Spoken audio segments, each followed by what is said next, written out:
Film अभिनेत्री कंगना रनावत अपनी बेबाकी के लिए जानी जाती है, लेकिन इस बार महिला किसान पर टिप्पणी करना उनके लिए परेशानी का सबब बन गया है। इस वक्त महिला आयोग की चेयरपर्सन मनीषा गुलाटी जी मेरे साथ हैं, जिनकी तरफ से कड़ा संज्ञान लिया गया है। मनीषा मैम, क्या कुछ संज्ञान आपने लिया है? क्योंकि जिस तरीके से टिप्पणी कंगना रनावत ने की 85 साल की बुजुर्ग महिला के ऊपर, उसको लेकर क्या शिकायत भी कोई आपके पास आई है और आप लोगों की तरफ से क्या कदम उठाया जाएगा? जी हाँ, we received a complaint by mail. एक लड़की ने हमको यूके से, she is a very high qualified, उसने हमें यूके से कंप्लेंट किया और हमें बहुत सारी टेलीफोन कॉल्स भी आ रही हैं कि कंगना रनौत के खिलाफ कमीशन एक्शन ले। डेफिनेटली हम वुमेन के कॉन्स्टिट्यूशनल राइट्स के लिए बात करते हैं।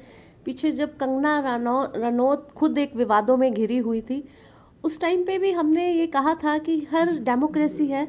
कंगना रनौत के बारे में हमने ये बोला था कि हर लेडीज़ को हक है कि वो अपनी बात रख सके, इंडिया डेमोक्रेसी है। तो हमने ये उस टाइम पे कंगना रनौत के बारे में ही बोला था। पर अगर आज वही कंगना रनौत हमारी पंजाब की धरती की और खुद एक औरत होते हुए दूसरी औरत के लिए इतना ही वो कि एक दादी 100 रुपये में अवेलेबल, हाँ शी इज सेम दादी who features in the Time magazine for being the most powerful Indian and she is available in 100 rupees। तो shame on ये ऐसे किसी डिग्निटी किसी लेडीज़ की खुद औरत होते हुए एक बुजुर्ग माता के प्रति ऐसे बोलना बहुत ही शर्मसार किया है उसने, गलत है। जो खुद औरत होते हुए अगर खुद विवादों में थी तो पूरे हिंदुस्तान की फीमेल्स ने उसको सपोर्ट किया, चाहे वो गलत थी चाहे वो ठीक थी। उसी तरह हमने भी बोला कि डेमोक्रेसी है, हर इंसान को अपनी बात रखने का हक है, हमने भी बोला था उस टाइम पे।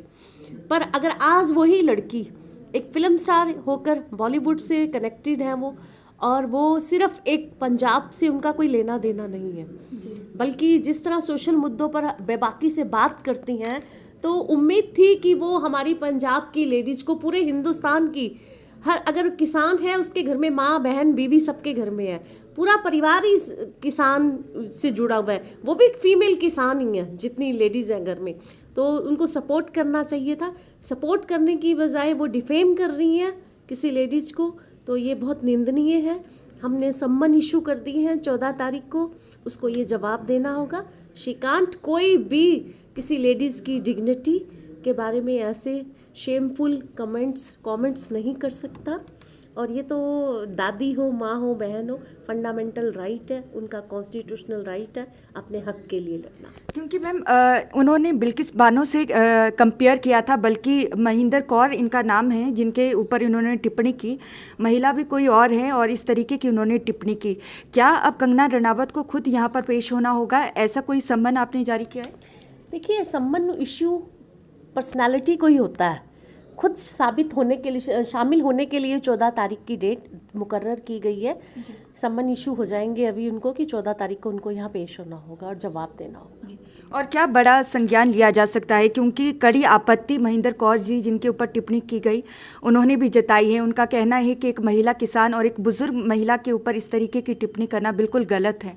बिल्कुल, वो दादी पूरे पंजाब की, अब के पूरे हिंदुस्तान की दादी हैं वो, तो बहुत शर्मनाक है। बार बार यही कहूँगी, कड़ा संज्ञान, सू मोटो एक्शन लेते हुए, और इस कंप्लेंट के आधार पर भी हमने, इस कंप्लेंट के आधार पर हम एक्शन लेते हुए जवाबदेही मांगी जाएगी। 14 तारीख को आना होगा। धन्यवाद मैम। पंजाब महिला आयोग की चेयरपर्सन मनीषा गुलाटी जी इस वक्त हमसे बात कर रहे थे। उनका साफ तौर से कहना है कि उन्होंने खुद स्वतः संज्ञान भी लिया है। इसके अलावा विदेशों से भी इनके पास शिकायत आई है कंगना रनावत के खिलाफ। तो ऐसे में 14 तारीख को कंगना रनावत को खुद यहाँ चंडीगढ़ में पेश होना होगा और जिस तरीके की उन्होंने टिप्पणी की है उस पर अपनी सफाई पेश करनी होगी। NBI TV के लिए चंडीगढ़ से ईशा ठाकुर।